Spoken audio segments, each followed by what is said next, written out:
오늘은 이청준의 소설 눈길 위기 부분이에요.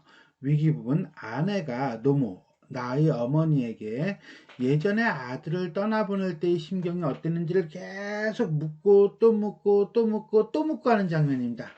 자, 그런데 이 작품에서 위기 파트가 좀 많이 길어요. 그래서 이걸 파일을 잘라서 나누어 가지고 올릴까 아니면은 한꺼번에 모아서 올릴까 고민을 많이 했는데, 그래도 모아서 올리는 게 그래도 내용의 흐름상 맞을 것 같아 가지고 좀 길더라도 묶어서 올리도록 하겠습니다. 이 작품은 고향에 대해 그리움과 함께 징후감을 가지고 있는, 자, 그리움이라는 감정과 징후감이라는 감정, 서로 반대되는 감정이 동시에 있는 주인공이 어떤 일로 인해 고향을 방문하게 되고 고향에서의 어떤 특수한 체험을 통해 인간적 화해에 도달하게 되는 귀향형 소설입니다.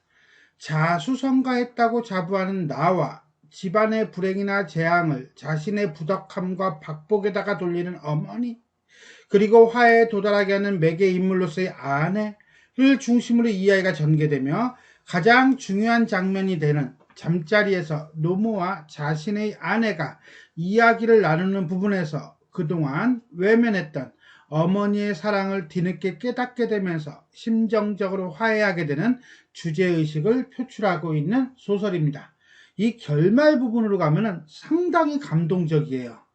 근데 이 감동을 느끼기 위해서 앞에서 좀 길게 좀 지루하기는 해요.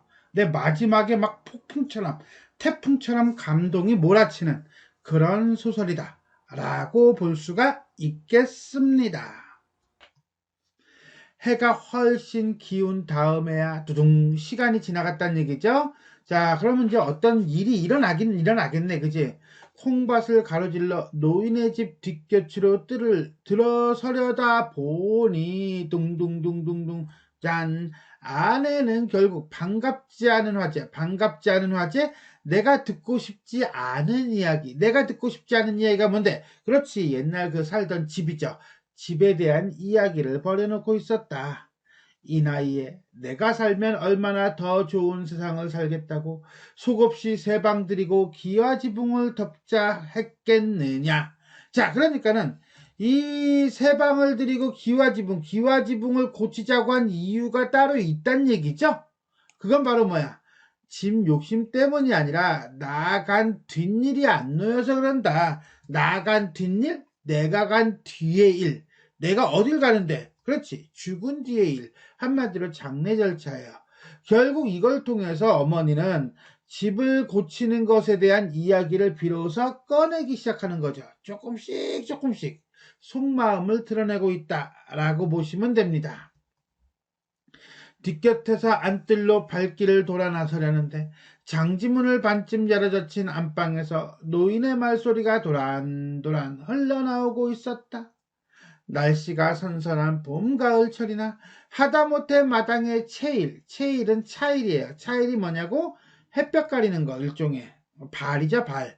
자, 치고 지낼 때는 걱정이 덜 하겠더만은, 이라고 하는 것은 봄, 가을, 여름, 봄, 여름, 가을, 겨울 중에서 봄, 여름, 가을까지는 그래도 괜찮지만은, 이런 뜻이에요. 그러면 겨울은 너무 힘들어.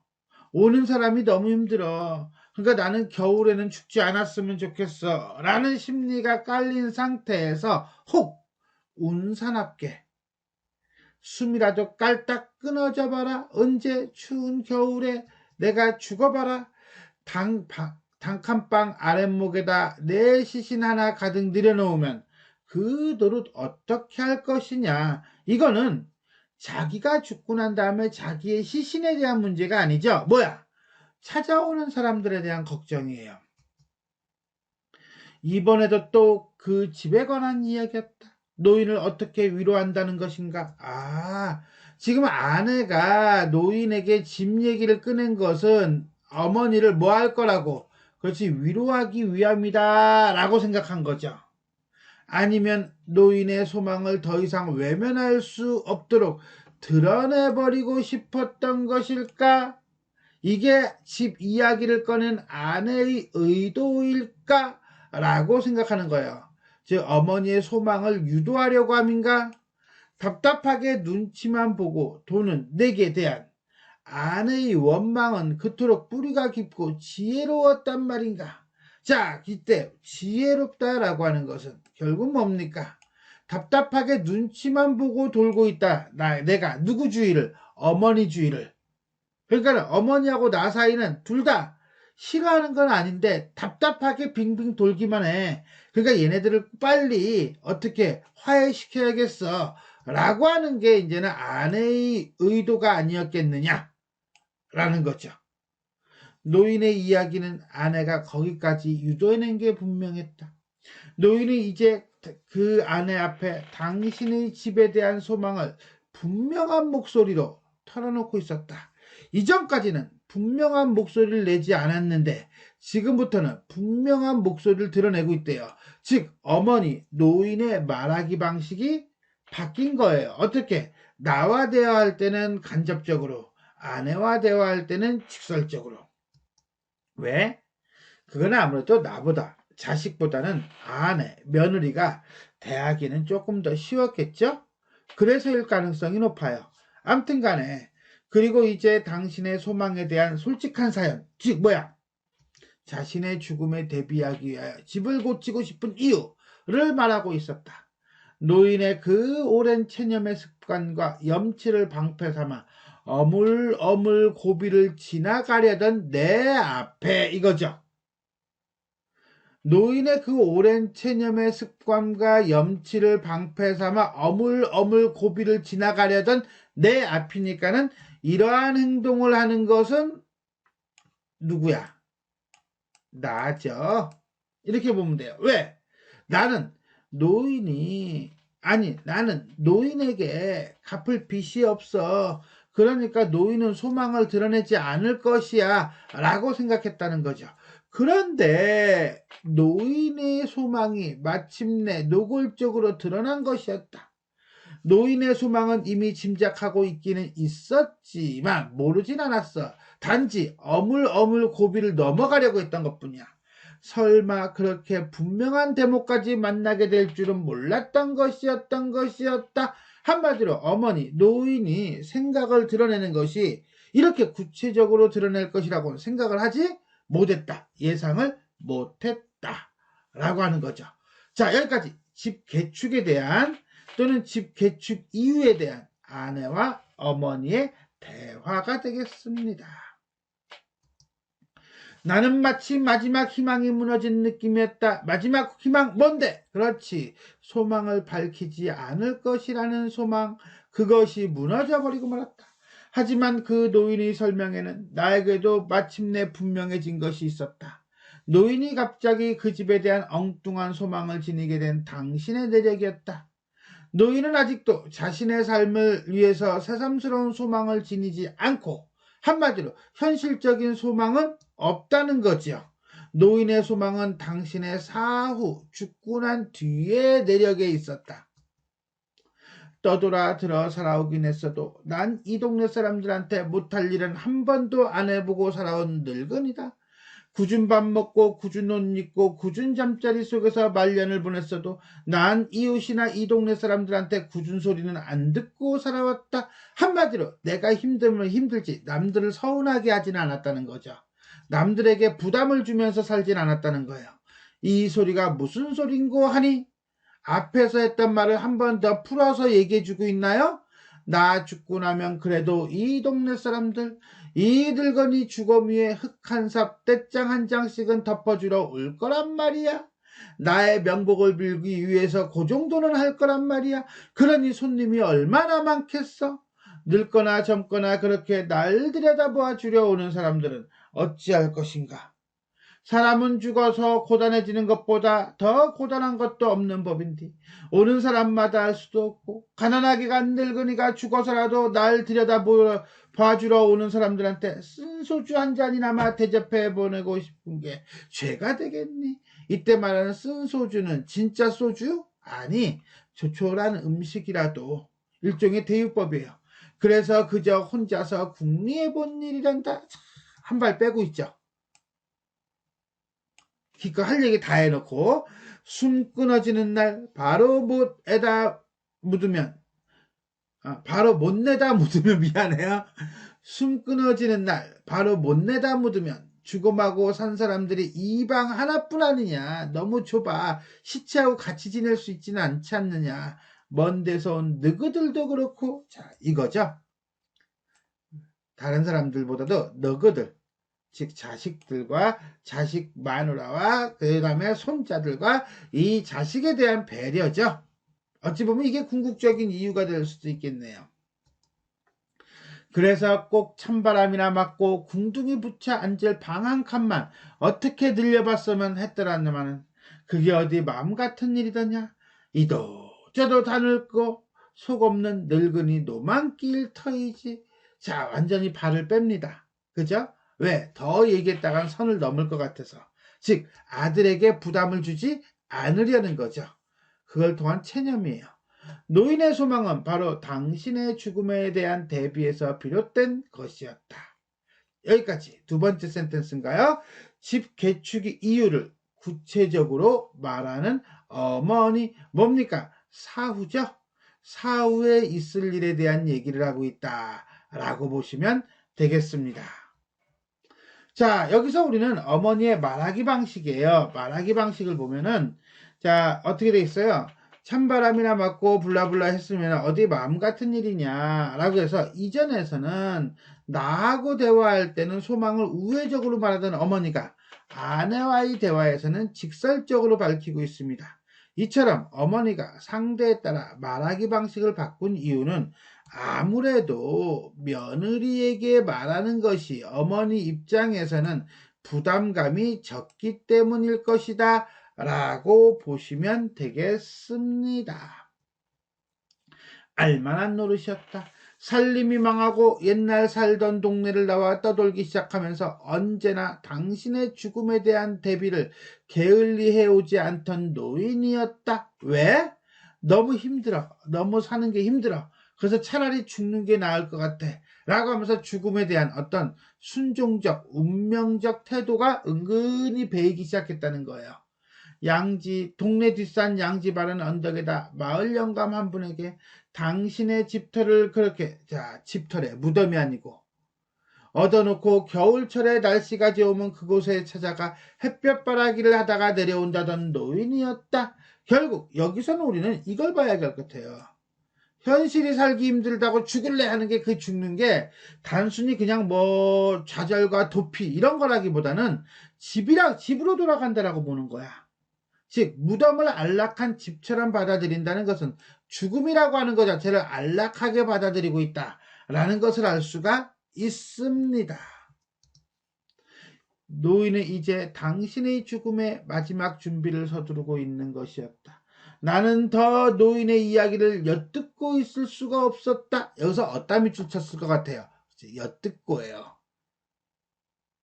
가서 같이 들으면 되잖아. 근데 그것이 아니야. 왜? 그것은 노인에 대한, 어머니에 대한 자신의 처지가 떳떳하지 못해요. 그래서 소리 없이 이렇게 되는 거예요. 소리 없이 자리를 피해버리고 싶었다. 왜? 어머니에 대한 사랑을 확인할까봐 두려워서, 또는 어머니의 사랑을 확인할까봐 두려워서, 내가 어머니에 대한 또는 어머니가 나에 대한 뭐 상관없습니다. 한데 도둥 그때였다. 장면 바뀌나요? 어떻게? 쓸데없는 일에 공연히 감동을 잘하는 아내라고 하는 거 보니까 이거는 어머니의 말씀에 감동을 한 거야. 평소에도 감동을 잘하는 아내가. 이 아내의 성격이 이제 직설적으로 나온 거죠. 아무래도 견딜 수가 없는 모양이었다. 더 듣고 싶었던 거죠. 전에 사시던 집은 터도 넓고 칸수도 많았다면서요? 뜬금없이. 전에 사시던 집은 몰락하기 이전에 살던 집이겠죠. 이제 화제를 뭐 한 거야? 전환시킨 거예요. 바꾼 거예요. 몰락 이전에 어떤 생활에 대해서 끄집어내고 있는 거죠. 일종의 의도적이라고 보면 돼요. 그 다음에 전에 사시던이라고 하는 표현을 통해서 이미 아내는 그때의 삶에 대해서 들은 적이 있다 없다? 있다는 거지요. 아내가 느닷없이 화제, 이야기의 소재를 바꾸고 나섰다. 별달리 노인을 달랠 말이 없으니까 지나간 일이나마 그렇게 넓게 살던 옛집의 기억을 상기시켜서라도 노인을 뭐 해주고 싶은가? 위로해주고 싶었던 것이리라 라고 추측을 하는 거죠. 사실은 아니에요. 그런데 일단 나는 그렇게 생각했다는 얘기예요. 그것은 노인도 한때 번듯한 집살림을 해온 기억을 돌이키게 하며 기분을 바꿔드리고 싶어서이기도 했겠지만 그 외에도 그건 또 언제나 가난한 살림만을 보고 가게 하는 부끄러운 며느리 앞에 당신의 그렇죠. 자존심을 얼마간이나마 되살려 내게 할 효과도 있을 수 있었다. 여기서 가외라고 하는 건요. 일정한 기준, 정도, 박, 이상 이런 뜻이에요. 자, 이것도 역시 마찬가지로 그렇지, 나의 추측이죠. 자, 어머니가 심리적으로 위축되어 있을 거야. 너무 가난하니까. 그래서 그 옛날 얘기를 떠올리면서 일종의 어떤 자부심, 자긍심 이런 거를 일으키게 하는 게 아닐까라고 생각하는 거야. 어쨌거나 나는 당분간 다시 자리를 피할 필요가 없어진 셈이었다. 이게 무슨 말이냐면요. 자, 어머니가 기분이 좋아. 그러면 집을 짓겠다, 안 짓겠다, 현실이 어려워.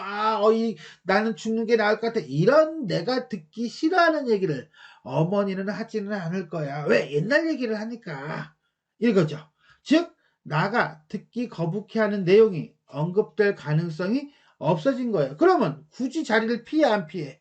피할 필요가 없는 거죠. 조금 더 들어봐야겠다. 이런 생각을 가질 수 있는 거예요. 자, 여기까지. 과거의 일을 언급하는 아내와 이를 몰래 지켜 듣고 있는 나가 되겠습니다. 옛날 살던 집이야. 크고 넓었지. 5칸 겹집에다가, 겹집이라는 건 겹으로 여러 겹. 그러니까 1칸, 2칸, 3칸 이런 식이에요. 앞뒤 터가 운동장이었다. 좀 설마 진짜 운동장만 그렇지, 운동장만 할 수도 있어요. 그죠? 아무튼 간에 과거에 살던 집에 대한 노인의 애정이 드러나요. 하지만 이제 와서 그게 다 무슨 소용이냐. 부질없어. 아이고, 이거 내가 생각했던 방향하고 지금 다른데? 남의 집 된 지가 20년이나 된 것을. 그래도 어머님은 한때 그런 좋은 집도 살아보셨으니 추억은 즐거울 거 아니겠어요?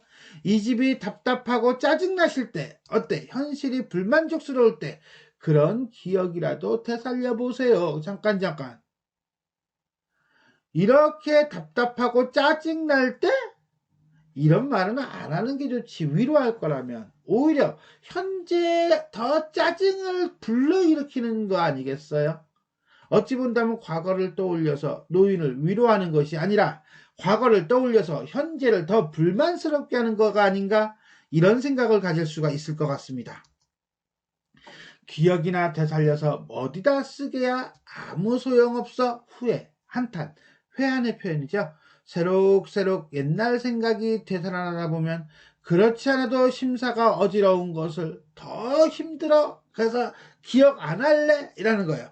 그러면 왜 심사가 어지러워? 그거는 집을 지키지 못했으니까, 집이 망했으니까겠죠. 또 하나 뭐겠어요? 그렇죠. 아들 양육을 제대로 하지 못한 것에 대한 미안함이죠. 하긴 그것도 그러실 거예요. 뜬금없이? 이건 아니지. 그렇게 넓은 집에 사셨던 생각을 하시면 지금 사시는 형편이 더 짜증스러워지시기도 하겠죠. 자, 이거 뭡니까? 완전히 노인을 염장을 지르고 있죠. 왜? 그것은 바로 개축에 대한 의사를 분명하게 드러내게 하기 위한 거야. 조금 더 얘기해봐. 왜 집을 고치려고 하는 거야, 어머니? 이런 거죠. 뭐니 해도 지금 형편이 이렇게 비좁은 단칸방 신세가 되고 마셨으니 말이에요.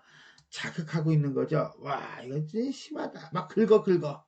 자, 여기까지 옛날 집 이야기로 어머니의 소망을 유도하고 있는 아내가 되겠습니다.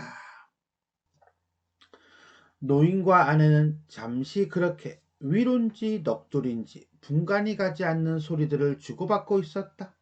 한동안 그렇게 오가는 이야기를 듣다 보니 나는 그 아내의 동기, 의도가 자꾸 노인에게 말을 걸고 그 다음에 이야기하도록 부추기는 의도가 다시 의심스러워졌다. 나는 처음에는 뭐야? 위로하기 위해서였는데 위로하기 위해서라고 생각했는데 그게 아닌 것 같아. 왜? 말하는 족족 보니까 노인을 위로해 드리기는커녕 심기만 점점 더 불편스럽게 하고 있었다. 즉 뭐예요? 아내의 발화 의도를 의심하기 시작하는 나. 노인에게 옛집을 상기시켜 드리는 것은 당신의 불편스러운 심기를 주저앉히기보다 오늘을 더욱더 비참스럽게 느끼게 만들고 있었다. 집을 고쳐 짓고 싶은 그 은밀한 소망을 자꾸만 밖으로 후벼대고 있었다. 아내의 목적은 차라리 아내의 목적은 노인의 소망을 겉으로 표현하게 하려는 거, 그쪽에 있는 것 같았다. 아내에 대한 나의 판단은 크게 빗나가지 않았다. 결국 눈치를 챘네요. 방이 이렇게 좁은데 그럼 어머니 이 옷장 잠깐 뭐가 나왔어 이제 그죠? 옷장이 나왔네. 요거 체크 들어가야 돼요. 요거 별표 빵 칩니다. 어디 다른 데라도 좀 내놓을 수 없으세요? 사실은 아내는 이 옷장 즉 옷궤에 대한 얘기를 알고 있어요. 그러니까 의도적으로 이쪽으로 화제를 몰고 가고 있다라고 보면 돼요. 이 옷장을 들여놓으니까 좁은 방이 더 비좁지 않아요? 아내는 마침내 내가 가장 거북스럽게 시선을 피해오던 곳, 그곳이 어딘데? 옷장, 옷개 쪽으로 화제를 끌어들이고 있었다. 자, 우리가 뒤에 나오는 내용이긴 하지만, 자, 요 대목은 결국은 이렇게 봐야겠죠? 아내는 과거 노인이 아들인 나를 배려하기 위해 빈집에 옥개를 들여놓았던 사실을 알고 있고 그 다음에 그것을 의도적으로 말을 끄집어냄으로써 그때의 심정을 아들인 나가 듣기를 바라는 거예요. 즉 나와 노인의 관계를 회복시키려는 아내의 의도가 되겠다라고 보시면 되겠습니다. 자, 여기까지 옷궤로 화제를 옮기는 아내입니다. 자, 여기서 아내의 역할 볼까요? 아내 역할. 기억이나 되살려서 어디에 쓰게야? 새록새록 옛날 생각이 나다 보면 심사가 어지러운 것임을 이라고 하는 거예요. 즉 무슨 소리냐? 나의 관점으로 사건이 서술되는 과정에서 어머니의 입장을 이끌어내게 한다는 거죠. 아무래도 나가 어머니의 입장을 다 얘기할 수는 없으니까 그렇게 함으로써 나의 입장은 서술자의 서술로 나타나고 이렇게 아내의 발화에 대한 대답을 통해서 어머니의 입장이 드러나면 독자는 이 둘을 다 들여다보겠죠. 즉 객관적으로 판단할 수 있는 어떤 계기, 근거를 만든다는 거예요. 그렇게 함으로써 어머니의 속마음을 들춰내고 나로 하여금 어머니의 무한한 사랑을 깨닫게 하는, 그래서 모자간의 갈등 해소를 도와주는 그러한 역할을 한다라고 보시면 되겠습니다. 자, 아내의 발화, 이야기에 대한 나의 판단은 이런 거죠. 별달리 노인을 달랠 말이 없으니까 지나간 일이나마 그렇게 넓게 살던 옛지역의 기억을 상기시켜서라도 노인을 그렇지, 위로하고 싶어진 것이리라. 자, 라고 하는 거예요. 즉 원래 아내의 의도는 어머니의 소망을 끌어내서 나와 갈등을 해결하고자 함이죠. 그런데 나는 어머니를 위로하기 위한 것이다 라고 오해를 하고 있는 것이다 라고 보시면 되겠습니다. 바로 그 옥계 이야기였다. 그 옥계 이야기 그게 뭔데? 라고 들어가는 거예요. 17, 18년 전 고등학교 1학년 때였다. 과거 회상이네요. 그죠? 역순행적 구성이고요. 술버릇이 점점 사나워져 가던 형이 전답을 팔고 선산을 팔고 마침내는 그 아버지 때부터 살아온 집까지 마지막으로 팔아 넘겼다는 소식이 들려왔다. 잠깐 들려왔대. 그 말은 나는 지금 집에 살고 있어, 안 살고 있어? 안 살고 있죠? 왜지? 즉 도시에서 공부를 하고 있는 중이었던 거예요. 어쨌거나 간에 어린 시절 나의 집안이 몰락한 사연을 요약적으로 서술하는데 결국 원인은 누구야? 형이죠. 형이 왜? 술이죠. 이 두 개가 원인이네. K시에서 겨울방학을 보내고 있던 나, 한마디로 학생 신분이라는 거예요. 도대체 일이 어떻게 되어가는지 알아보고 싶어. 한마디로 집안 사정이 궁금하여 옛 살던 마을을 찾아가 보았다. 집은 팔렸으니 식구들을 만나게 될 기대는 없었지만 그래도 달리 소식을 알아볼 곳이 없었기 때문이다. 어스름, 즉 저녁이 돼가지고 어두워질 때쯤을 기다려 집 골목을 들어서니 잠깐 왜 저녁이 돼가지고 일부러 기다렸다가 그때 들어가? 그거는 집이 팔렸잖아. 쉽게 얘기해서 눈치 보이는 거지. 동네 사람들한테. 마을 사람들의 시선과 동정을 피하기 위함이다 라고 보시면 돼요. 사정은 역시 K시에서 듣고 온 대로였다. K시에서 뭘 들었는데 그래 집이 팔렸다고. 집은 텅텅 빈 채였고 식구들은 어디로 갔는지 간 곳이 없었다. 한마디로 집이 몰락해서 식구들이 뿔뿔이 흩어져 있다. 나는 다시 골목 앞을 살고 있던 먼 친척간 누님을 찾아갔다. 그런데 그 누님의 말을 들으니 노인은 뜻밖의 아직도 나를 기다리고 있다는 것이다. 무슨 소리야? 언제 올 줄 알고? 근데 그거죠. 언제 올 줄은 모르지만 온다는 건 아는 거죠. 즉 아들인 나가 찾아올 것을 대비해서 나가 찾아갔는데 아무도 없으면 황망하잖아. 그러니까 어때요? 아들이 찾아올 수 있도록 하려는 배려다라고 보면 되겠습니다. 거기가 어디냐? 네가 누군데 내 집 앞 골목을 이렇게 서성대고 있다란 말이냐? 자, 이거는 너 왜 왔어? 이게 아니에요. 너는 내 아들인데 왜 내 집 앞 골목을 서성대고 있냐? 서성대지 말아라 라는 뜻이야. 너는 내 아들이니 내 집 앞 골목을 서성대고 있지 말아라. 그냥 들어와라. 이런 거예요. 이거는 두 가지 의미죠. 첫 번째는 집안이 몰락했다는 사실을 알게 하지 않으려는 거고요. 두 번째는 의기소침해. 집이 몰락했으니까 어스름쯤에 와서 두리번 기다리고 있잖아. 그러니까 의기소침해 있을 나의 자존심을 세우려는 의도이다라고 보면 돼요. 한참 뒤에 어디선가 누님의 소식을 듣고 달려온 노인이 문간 앞에서 어정어정 망설이고 있는 나를 보고 다짜고짜 나무랐다. 왜 어정어정 망설이고 있어? 집안이 망했으니까.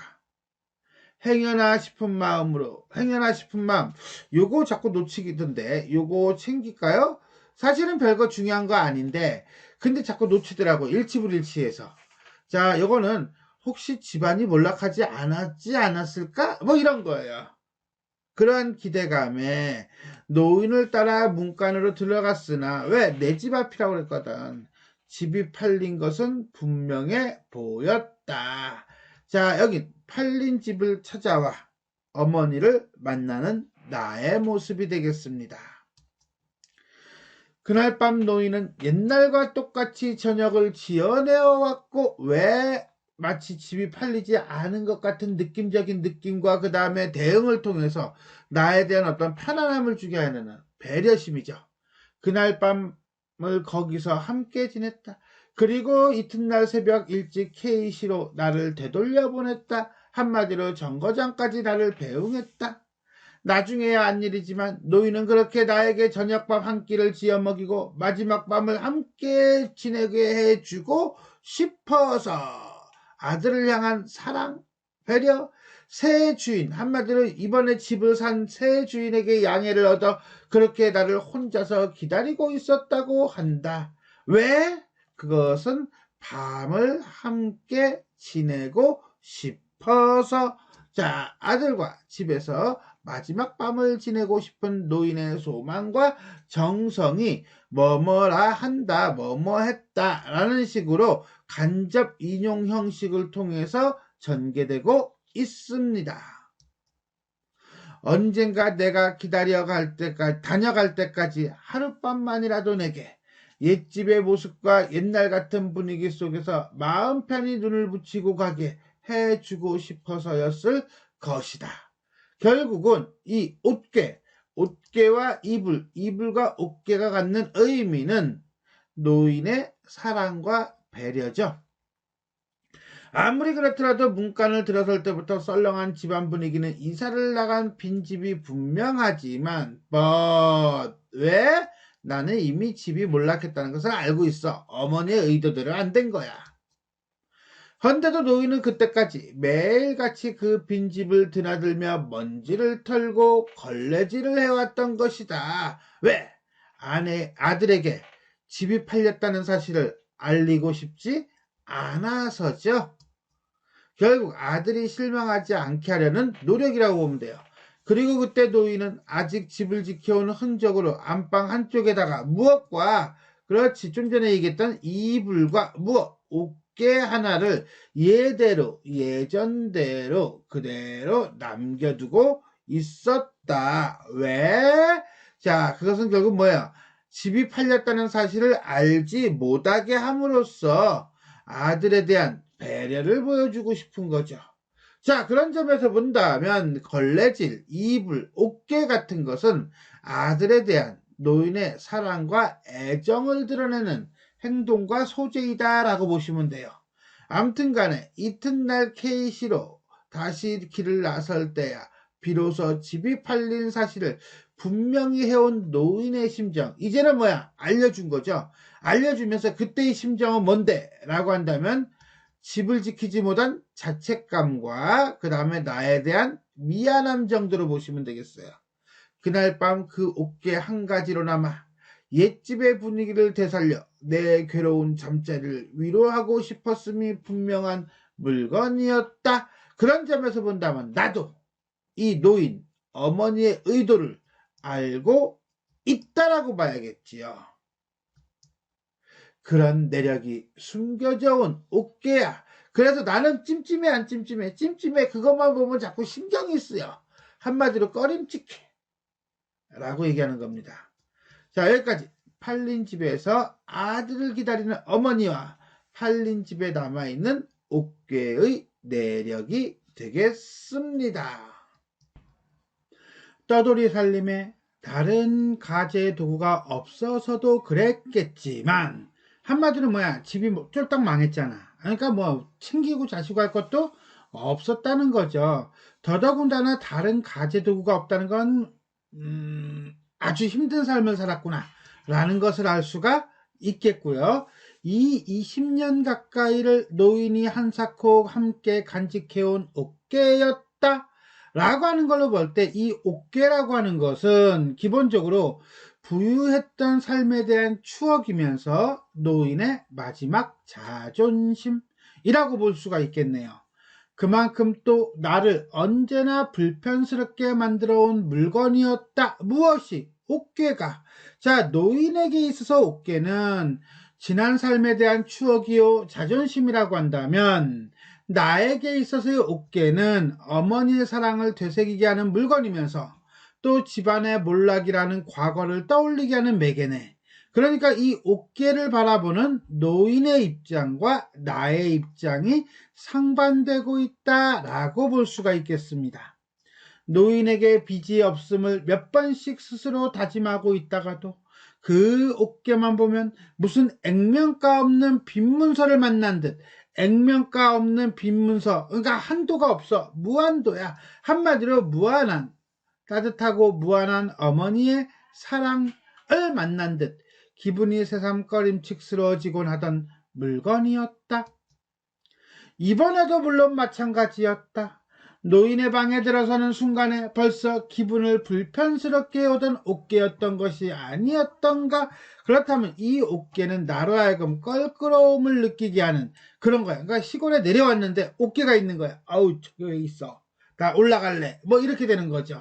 즉 옛집에서의 마지막 밤이 연상되면서 노인의 사랑을 떠올리게 하고 있다.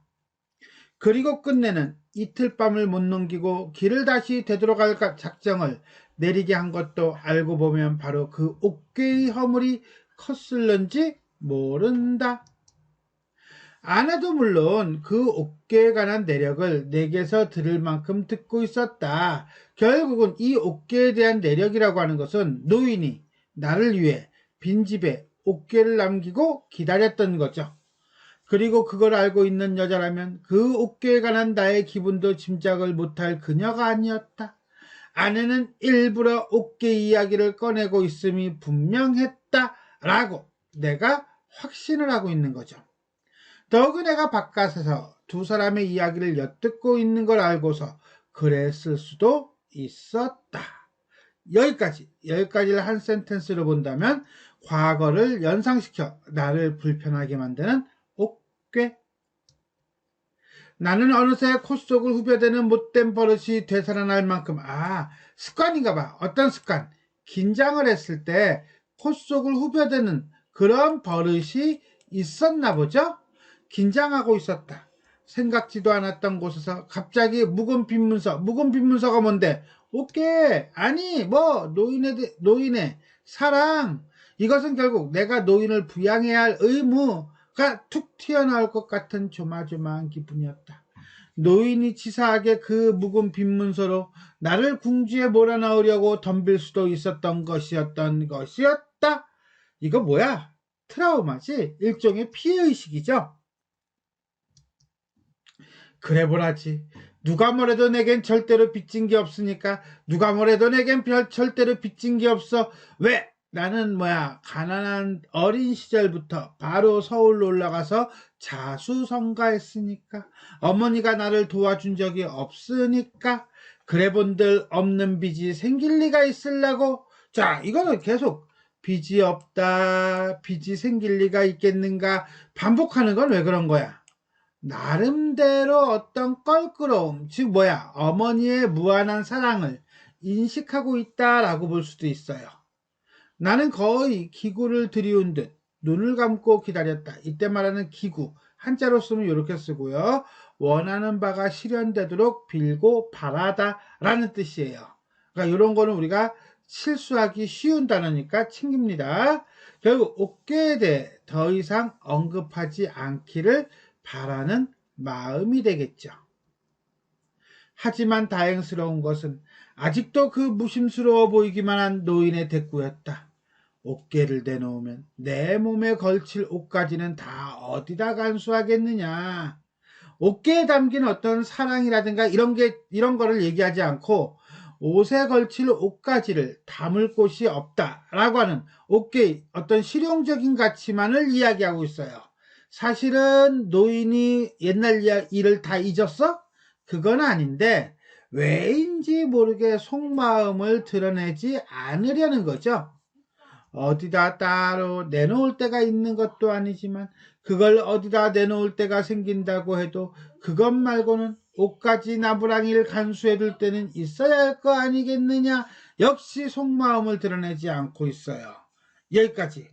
과거 일에 긴장하는 나, 그 다음에 옥괴의 실용적인 의미만을 이야기하며 담담해 무심스러워 보이는 어머니라고 볼 수 있겠네요. 자, 옥괴에 대한 나의 심리 변화를 봅시다. 나의 심리 변화인데 좀 전에 우리는 노인이 옥괴를 바라보는 관점과 내가 옥괴를 바라보는 관점, 이 두 개를 봤다라고 한다면, 요걸 봤다고 한다면 여기서는 나의 심리만 집중적으로 봅시다. 그러면 불편스럽게 만든 물건이고요. 꺼름칙스러워하던 물건이에요. 왜인지 빚진 느낌을 받거든요. 이렇게 되는 거예요. 빚진 느낌을 받게 해서 꺼림칙해. 그러다가 노인의 방에 들어서는 순간 벌써 불편스럽게 해왔어요. 즉, 왜 불편스러워? 과거가 떠오르거든. 즉, 과거를 떠올리게 하여 불편스럽게 한다는 거죠. 그러면서 나는 그걸 뭐라고 봅니까? 묵은 빈문서라고 봅니다. 즉, 빈문서가 튀어나올까봐 긴장하는 모습을 보여주고 있습니다.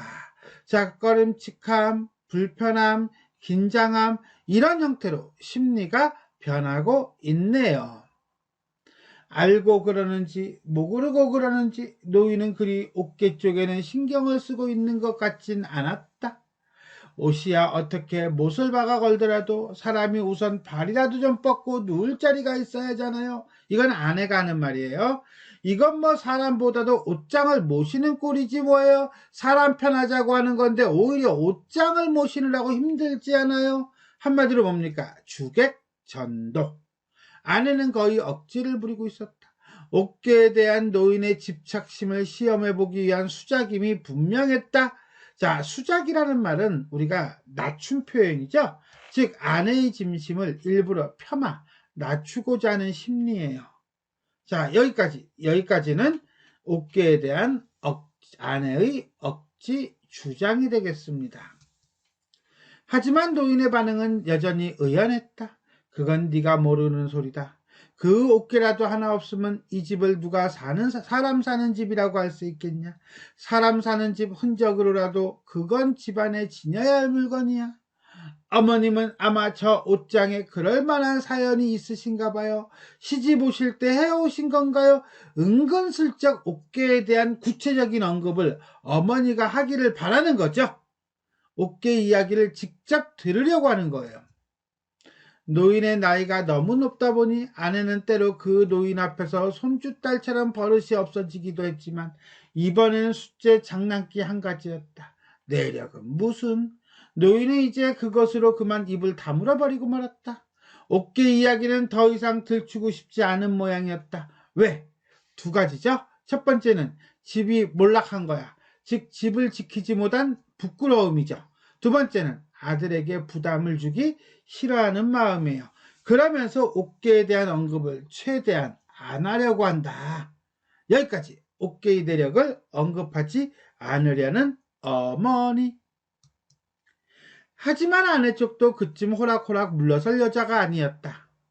노인이 입을 다물어 버리자 아내도 잠시 할 말을 잊은 듯 침묵을 지키더니 왜? 진짜 할 말을 잊은 거야? 뭐 그럴 수도 있죠. 그게 아니라 어떻게 하면 이 어머니께서 직접 자신의 마음을 솔직하게 얘기할 수 있을까라고 하는 걸 모색을 하는 거예요. 방법을.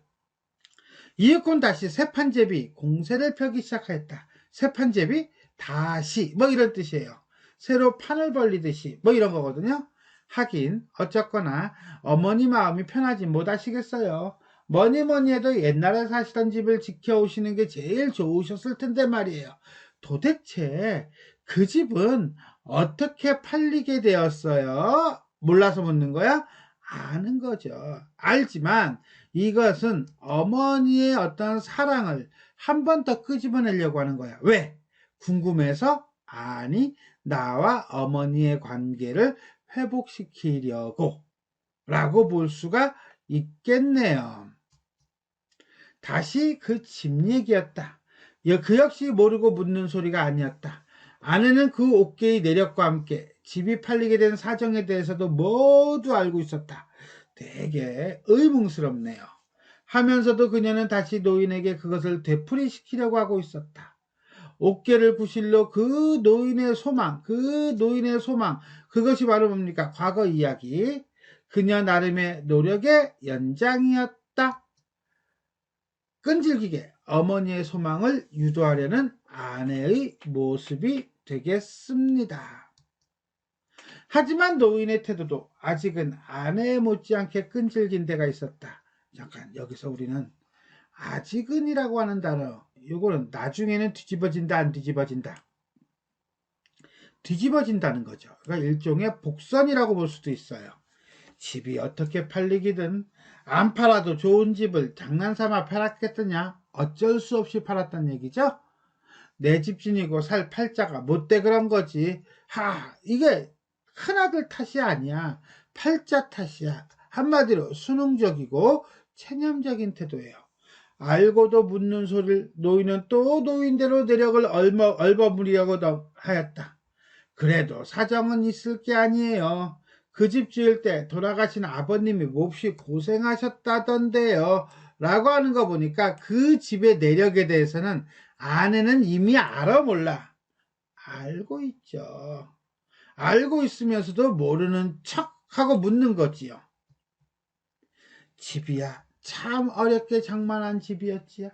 남같이 한 번에 지어 올린 집도 아니고 몇 해에 걸쳐서 한 칸씩 두 칸씩 살림 형편조차서 늘려간 집이었더니라. 한마디로 집을 지으려고 고생을 많이 했어. 그렇게 마련한 집이 결국은 내 집이 못 되고, 그런다고 이제 그런 소리에서 다 무엇하겠느냐. 어차피 내 집이 못 될 운수라. 그리 된 거야. 팔자야. 운명론적 사고야.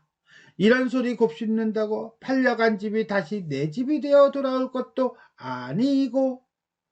여기까지.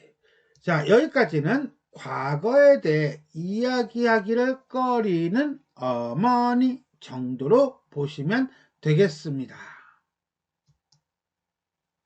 하지만 그리 어렵게 장만한 집이라 애석한 생각이 더할 거 아니에요. 지금 형편도 그럴 수밖에 없고요. 어떻게 되어 그리 되고 말았는지 그때의 사정이라도 좀 말씀해 보세요. 한마디로 집이 팔리게 된 어떤 내력, 과정을 통해서 옥계 이야기를 듣고 싶은 거예요. 알고 있거든. 그때 다 팔렸어도 옥계만은 버리지 않았다는 것을. 그만두어라. 다 소용없는 일이다.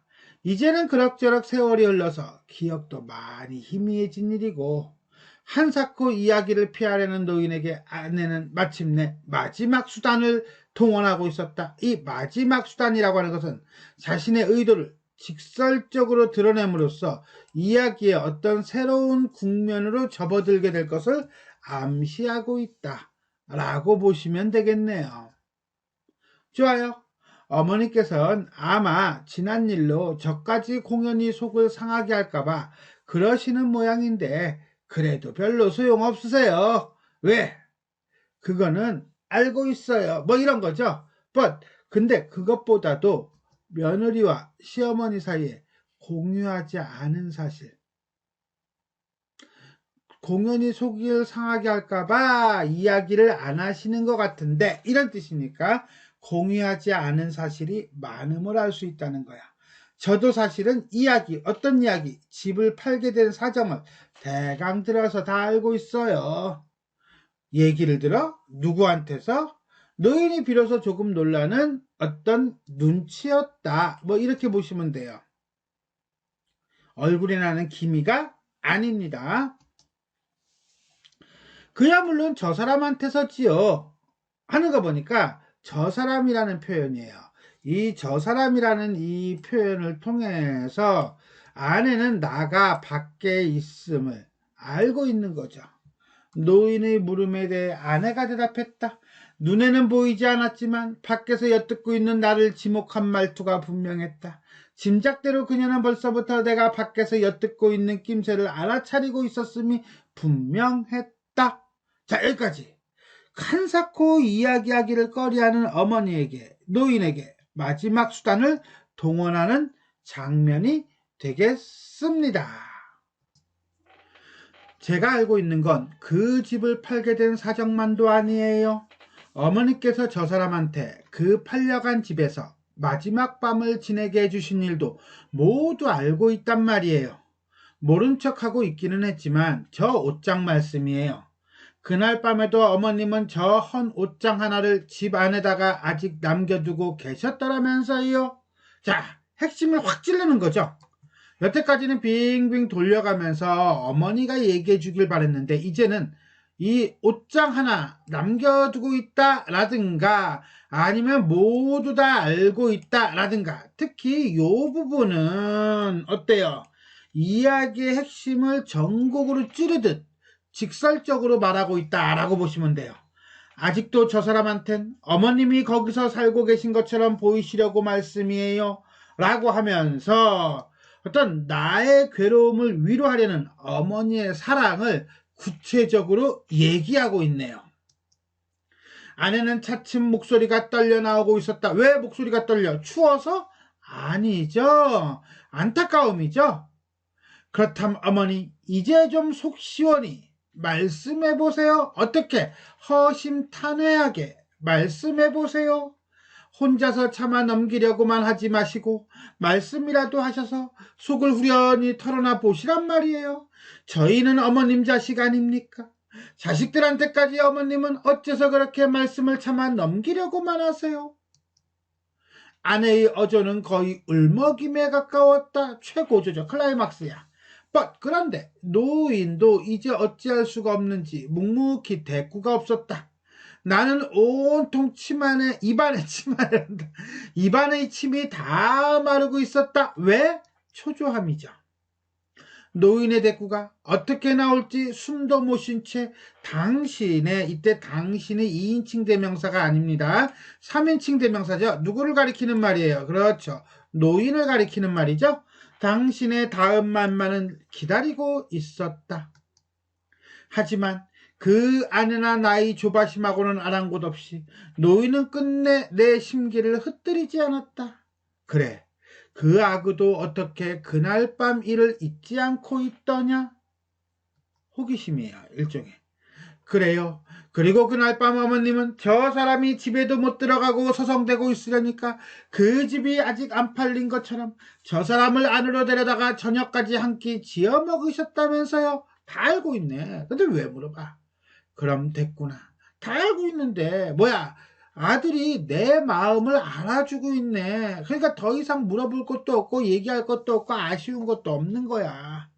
그렇게 죄다 알고 있는 일을 뭐하러 한사코 나에게 되뇌이게 하느냐? 저 사람은 벌써 잊어가고 있거든요. 저 사람한테는 진짜 이 얘기를 들을 수도 없고요. 사람이 독해서 모질어서 저 사람은 그런 일을 일부러, 그렇죠. 일부러, 요 단어가 키가 되겠다. 그죠? 일부러 잊고 있어요. 그래서 이거를 잊지 못하게 하고 싶어요. 결국은 어머니에게 이렇게 계속 추궁을 하면서 말을 끄집어내려고 하는 이유는 누구 때문이야? 어머니 때문이야? 아니야. 남편이야. 남편이 문제의 원인이야. 남편이 바뀌면 되는 거야. 이게 포인트죠. 그래, 이번엔 어머님한테서 진짜 이야기를 듣고 싶은 거예요. 저 사람 얘기 말고 어머님의 그날 밤 진짜 심경을 말씀이에요. 심경이나 마나 저하고 별다른 대목이 있을라가냐? 저하고 별다른 특별하게 다른 점이 있겠느냐? 없다. 또 다른 얘기 뭐 그런 거 없어. 라고 해서 속마음을 더 드러내고 싶지 않은 거고요. 그 다음에 그날의 일을 기억하고 있다는 나에 대한 일종의 만족감이라고 볼 수도 있어요.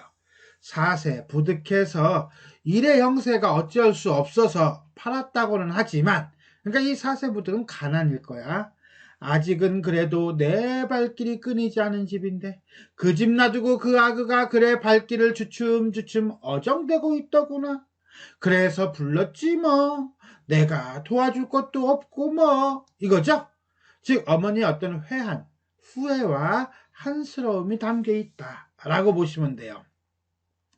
여기까지. 결국은 아내의 성화에 못 이겨서 그날의 이야기를 하려는 어머니.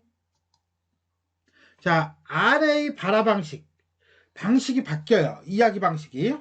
옷이야 어떻든 못을 박더라도 사람이 우선 좀 발이라도 뻗고 누울 자리가 있어야 하잖아요. 이건 뭐 사람보다도 옷장을 모시는 거 아니겠어요? 라는 식으로 실질적으로 하고 싶은 말을 직접적으로 하기보다는 뺑 둘려서 말하고 있어요. 그러다가 그렇담 어머님 이제 좀 속 시원히 말씀해 보세요. 이건 어때요? 그렇죠. 직설적으로 얘기하고 있어요. 즉 아내는 어머니의 그날 심경을 듣기 위해서 과거의 이야기를 꺼내며 처음에는 우회적인 돌려서 말하기 방법을 씁니다. 그러나 어머니의 소극적인 태도가 계속 유지되자 이것을 참지 못하고 직설적으로 이야기함으로써 진짜 어머니의 심경을 유도해내고 있다라고 볼 수가 있겠습니다. 아내의 성화를 견디다 못해 노인은 결국 마지못한 어조로 그날 밤의 일을 얼핏 돌이키고 있었다. 어조에는 아직도 그날 밤의 심사 어떤 심사? 그렇지, 어머니의 진짜 심정이 조금 더 실려있지 않은 채로 담담하게, 그죠? 그래, 저를 나물에서 냉큼 집안으로 데리고 들어갔더니라. 그리고 더운 밥 지어 먹여서 그 집에서는 하룻밤을 재워가지고 동도 트기 전에 길을 되돌려 떠나보냈더니라. 그래, 그때 어머님의 마음은 어떠셨어요? 마음이 어쩌기는냐. 팔린 집이나마 거기서 하룻밤 저 아그를 재워 보내고 싶어 싫은 골목 드나들며 마당도 쓸고 걸레도 훔치며 기다려온 애미였는데 자식을 기다리고 있는 거죠. 일종의 애정이에요. 더운 밥 해먹이고 하룻밤을 재우고 나니 그만만 해도 한수원 우선 풀린 것 같더구나. 한마디로 아들에 대한 어머니의 애정이 드러나고 있어요.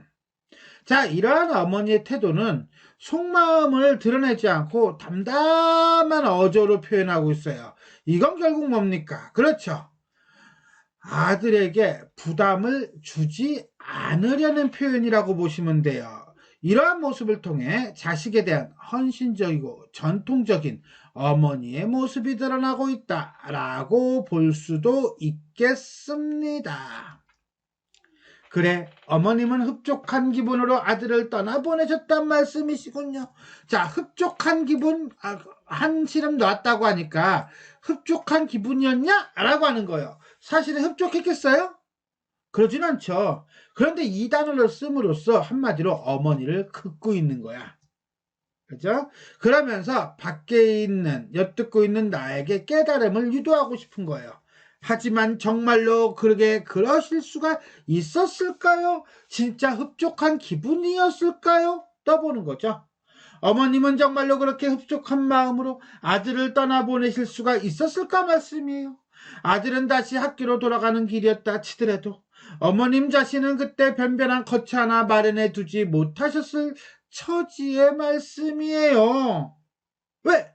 집이 없잖아. 막막했잖아. 여기까지 어머니의 솔직한 심정을 듣고 싶은 아내의 재촉이죠. 그래서 어머니는 뭐라고 얘기합니까? 나더러 또 무슨 얘기를 더 하라는 거냐? 더 할 말 없어. 더 이상 얘기하기 싫어. 이거예요. 왜? 더 이상 얘기했다가는 아들이 들어서는 안 될, 즉 아들이 들으면 가슴 답답해하고 힘들어할 그런 얘기까지 나올 것 같다는 거야. 그러니까 내가 지금 해줄 수 있는 건 여기까지가 마지노선이야. 여기서 더 들어오면 선을 넘는 거야. 그러면 우리 아들에게 너무 심적인 부담을 주잖아 라고 이제 건드리고 있는 거예요. 그랬더니 아내가 한 번 더 찌릅니다. 뭐라고? 그때 아들을 떠나보내실 때 그때의 어머니 심경을 듣고 싶어요. 이게 의도죠. 이게 의도예요. 아들의 입장이 아니라 어머니의 입장에서 객지 공부 가는 어린 아들을 그런 식으로 떠나보내시면서 어머님 자신도 거처가 없이 떠도셔야 했던 그때의 처지에서 어머님의 심정, 그 막막함을 말씀이에요. 라고 하면서 솔직한 고백을 해달라는 것을 유도하고 있는 겁니다. 그만두거라. 다 쓸데없는 일이다. 왜? 그건 다 내 탓이거든. 그 다음에 아들에게 부담을 너무 주거든. 이야기를 한들 그때 마음이야 네가 어찌 다 알아듣겠느냐. 요게 복선이에요. 노인은 다시 이야기를 사양했다. 그러나 그 친염기가 완연한 노인의 어조에는 아직도 혼자 당신의 마음속으로만 지녀온 어떤 이야기, 끄집어내고 싶지 않은 이야기가 남아있는 것만 같았다. 여기까지 한 센텐스. 여기까지는 뭡니까? 아내는 계속 요구하다 못해 촉구하는데 어머니는 대답하기를 상당히 거부하고 있다라고 보면 되죠. 나는 이제 더 기다리고 있을 수가 없었다. 아내는 내 기미를 눈치채고 있었다 하더라도 노인만은 아직 그것을 알지 못하고 있었다. 이제 노인의 말을 그쯤에서 중단시켜야 했다. 왜? 노인도 하기 싫어하고 그 다음에 나도 더 이상은 듣기가 뭐해. 가슴에 온몸이 진땀이 흘러. 그래서 말려야 돼. 막아야 돼. 아내가 어떻게 나온다 하더라도 내게까지 그것을 알게 하고 싶지는 않은 노인이었다. 내 앞에서 더 이상 노인의 이야기가 계속되어 갈 수가 없었다. 왜? 어머니가 나에게 부담을 주지 않으려고 한다는 것을 알기 때문에. 그래서 나는 헛기침을 하고 한마디로 인기척을 내고 노인의 눈길이 닫고 있는 장지문 앞으로 모습을 불쑥 드러내었다. 왜? 같이 듣고 싶어서? 아니죠. 말을 끊고 싶어서겠죠. 자, 여기까지 어머니와 아내의 이야기를 끝내기 위해 모습을 드러내는 나가 되겠습니다. 상당히 길어요. 위기 파트가 상당히 길어가지고 솔직히 말해서 몇 번에 끊었어요. 끊어가지고 녹음하고 그러니까 좀 많이 걸렸어. 좀 기니까 우리가 더보기를 보면 더보기 뒤에 이렇게 이제는 타임라인이 있어요. 그 타임라인을 가지고 타임라인으로 필요한 부분을 체크해서 들으시기를 바라겠습니다. 자, 여기까지 우리는 이청준의 눈길 위기 파트, 아내가 노모에게 예전 아들을 떠나보낼 때의 심경을 캐묻는 장면에 대해서 살펴보았습니다. 지금까지 내용이 도움이 되셨다면 좋아요와 구독 버튼 눌러주시고요. 알림 설정 부탁드리겠습니다. 수고하셨습니다.